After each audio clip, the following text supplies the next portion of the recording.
of Records Akashic reading by Chief Little Summer.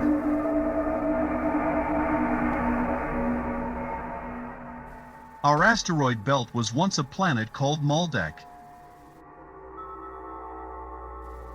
The planet Meldek was a bright, luminous planet that orbited between Mars and Jupiter. It was by far the brightest planet in our solar system. Its vibration designated it as being in the final stages of its third density cycle. It was ready to go into fourth density harvest. The people were prosperous and genuinely happy. Their evolution had advanced far beyond the expectations of any third density endeavor. The other planets in this solar system viewed this entity as being red-orange. The energy field around Meldek pulled this red-orange color through itself. The planet orbiting between Mars and Jupiter was truly fascinating to watch. It was the most colorful planet in the entire system. This planet had been in existence for millions of years. Its third density civilization had evolved beyond need for many, many centuries. Essentially, the planet was about the size of our Earth Mother, and was divided into two great hemispheres that were separated by two great oceans of water. The red-orange reflected through the water, for this was an illumined planet. Meldek glowed and emanated internal light. The nights were strikingly beautiful for the distant observer, or for the 3 billion inhabitants that peacefully graced her beautiful surface. Karna and Vader. There was a great city on each continent that shared the name of the respective land mass. One was called Karna and the other was called Vader. Both cities were enormous and both expressed third density achievement. The fourth density vibration was well established in this final segment of her third density cycle. The two continents were also two countries. The country of Karna was ruled over by a man who was called Marduk. Though wearing a third density vehicle native to Meldek, Marduk was actually a fourth density entity. The leader of the continent/nation of Vader was a low fifth density entity who was called Lucifer. The planet itself was often called Lucifer, the son of the morning, the tongue of fire. These third density people wore bodies that were all identical to those native to Earth. Their fourth density harvest was anticipated with great joy. Unlike the Earth, the planet Meldek enjoyed a protective shield that blocked the negative radiations emitting from our defective sun. The sciences and technology of the Meldekians were far advanced to that of the Earth. They were even greater than the Atlanteans. Their spaceships were capable of making the voyage to Earth. Many visits were made during Atlantean times, and many more were made during what is often termed biblical times. Radiation poisoning happened in Vader. A radiation leak from a nuclear device occurred. This accidental leakage was of great proportions. The atmosphere above Vader was filled with poison. When it settled upon the populace, insanity quickly set in. Their leader, Lucifer, was not spared the calamity. In their imposed madness, the people of Vader accused the people of Karna and the leader Marduk as being the deliberate cause of their dilemma. The radiation poisoning was now infiltrating the continent of Karna, and the ability to reason was fast escaping all of the 3 billion inhabitants. The Galactic Confederation came forth in an attempt to suppress the rage of Lucifer, but his deranged mind would not accept their reasoning nor their pleadings. The exposure to radiation was now affecting even the plants and animals. Lucifer commanded that retaliation was now in order. The innocent ones of Karna rightfully blamed their plight on Vader, and instantly prepared for war. Lucifer deployed missiles, armed with hydrogen warheads, aimed at the peoples of Karna. Simultaneously, Karna retaliated.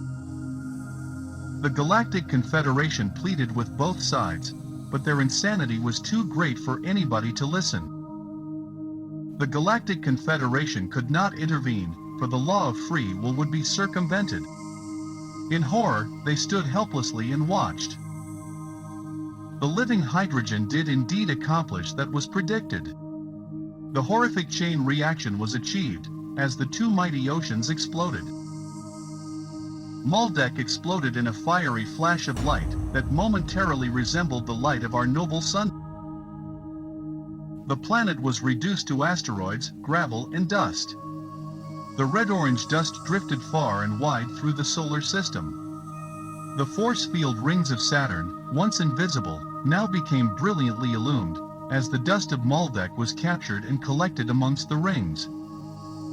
The red-orange dust also settled upon the dormant surface of Masar, Mars, and that entity glows red even to this day. Some of the Meldekian dust found its way to our own planet Earth and infiltrated our waters.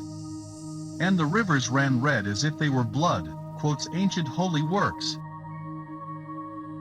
Karna invader, Meldek/Lucifer, was no more. The asteroid belt remains. But there was a survivor. Meldek had a moon, and the moon was called Melona. Now Melona had an atmosphere and water, and she supported second density. Melona is about the size of our own moon, and is a miniature of Meldek. Third density can survive quite nicely there. There were Meldekians who had journeyed to Melona prior to the death of their planet. These ones, though thoroughly traumatized, survived.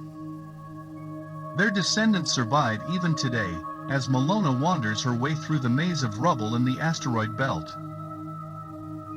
3 billion entities live with the guilt, the trauma, the knowledge, that they, and they alone are responsible for the death of their beloved home, their planet, the shining one, the pride of our solar system, the magnificent, the majestic, the beautiful, Meldek. Meanwhile, back on Earth, there was an expedition of Meldekians that had stationed themselves on the land that we call Mesopotamia. This group of men was led by a man named Marduk. This was the same Marduk that was the leader of the nation continent, Karna. Marduk and his men stood horrified, as they watched their ancestral home flash brilliantly, and then exhaust itself into a nothingness. Without speaking, each of the men knew that they were marooned. The trauma, the shock, cannot be described. There was no contact with the survivors on the moon Melona. They did not know if their moon continued to exist, or if there were survivors. There was ample fuel in their rockets for their spacecraft to return to Melona, but supposing it no longer existed, there would not be enough fuel for them to then return to Earth. They elected to stay and accept their fate. In their craft, they could travel all around the planet Earth. The Meldekians had accomplished this many times in the past, even when Atlantis yet stood in all her glory. They could accommodate themselves any place they chose. The land of the Sumerians, now called Sumerians, was selected by their leader Marduk. There were no Meldekian women included in this expedition, and this handful of males was now all that was left of a once mighty race, and a great civilization. Marduk pondered the situation to mate with Earth women. That would produce half-breeds, and in a few generations, the noble bloodlines of the Meldekian would run out. Yet, the Earth female was all that was available. Assessing his situation as desperate, Marduk set forth a strict plan for line breeding. He personally selected the choice Sumerian females as candidates. Careful records were kept. The woman agreed and his men mated with the selected females. A new race. Marduk he himself never participated in the breeding program, he closely supervised it. A new race of people had now been established in the land of the Sumerians. The original Meldekians were more advanced and therefore senior to native Earthlings. Their meticulously created descendants were also the same. Marduk and his survivors taught their descendants all that they could so that this new race of men might somehow survive on a harsh planet called Earth. After the death of the planet Meldek, and sometime during the course of the breeding program, a calendar was set forth by Marduk. This calendar had its beginnings 3761 BC. And this calendar is in use today. It is called the Hebrew calendar.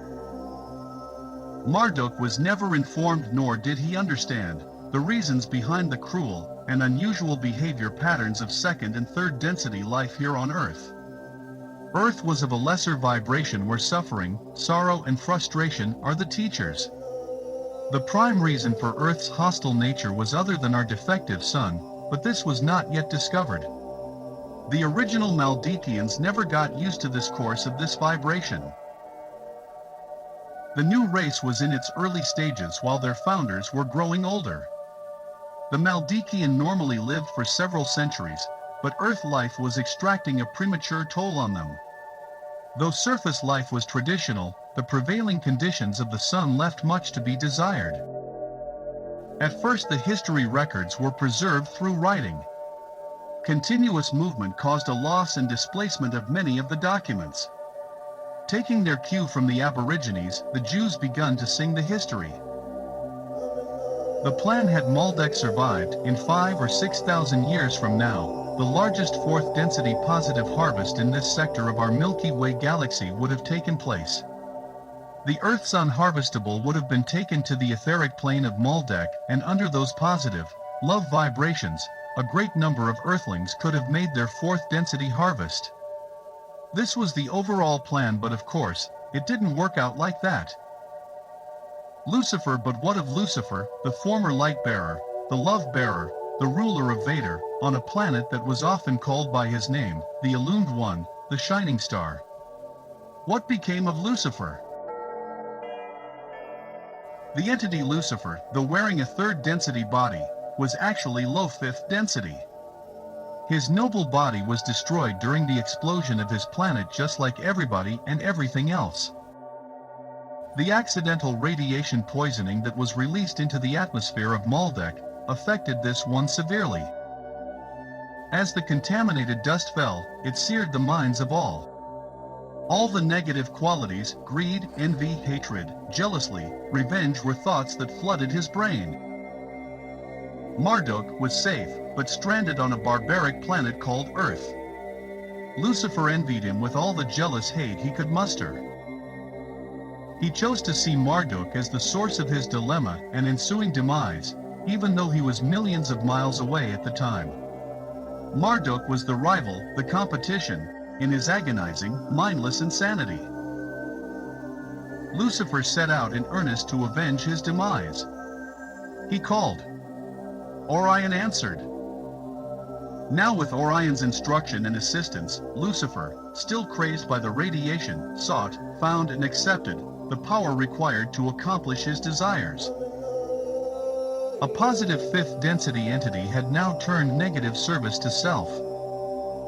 In the history of this galaxy, this was the first time such a thing had ever happened. Orion was overjoyed and immediately adopted Lucifer as his son. He would later be known as the only begotten Son of God. Lucifer and Orion called themselves God, attempted to infiltrate the minds of man. Orion would serve as their jealous god whom they could fear until their hearts were content. Orion offered the service of his only begotten son, Lucifer.